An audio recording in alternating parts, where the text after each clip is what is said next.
केतू हा मघा नक्षत्रामध्ये जात आहे. कसा जाणार आहे मेष राशीच्या लोकांसाठी येणारे हे दिवस हे मी तुम्हाला सांगणार आहे.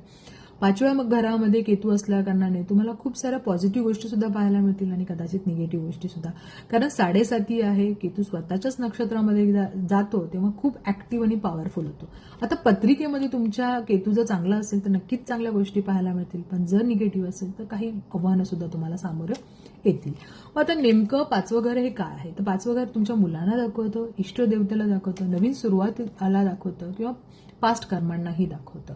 तर सगळ्यात महत्वाचं म्हणजे इथे तुम्ही जर आध्यात्मिक असाल खूप तर इष्टदेवताची तुम्ही जर आराधना केली तर नक्कीच चांगल्या गोष्टी तुम्हाला पाहायला मिळतील. धार्मिक यात्रा होतील, कारण 5व्या दृष्टीने तो 9व्या घराकडे बघतोय, त्यामुळे धार्मिक यात्रा होणे हेही योग आहेत. आणि सगळ्यात महत्वाचं म्हणजे कधी कधी जर तुम्ही काही गोष्टी तुमच्यासाठी चांगल्या होतील, म्हणजे जर तुमची नवीन सुरुवात करत असाल कुठल्या कामाची तिथे पॉझिटिव्ह गोष्टी होणार आहेत, किंवा अचानकपणे तुम्हाला जॉब लागेल, याही पॉझिटिव्ह गोष्टींमध्ये येतात.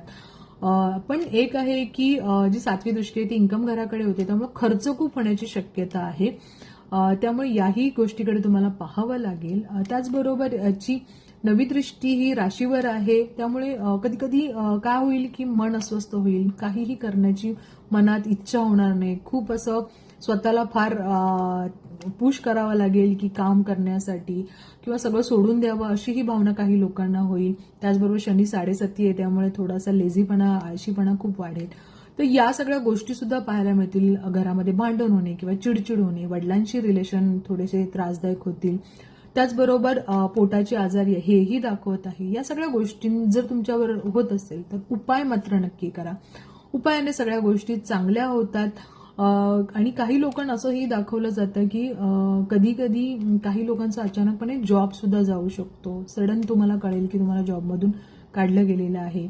त्यामुळे आळस न करता, निराश न होता आतापासूनच कामाकडे लक्ष द्या, इष्टदेवतेची आराधना करा.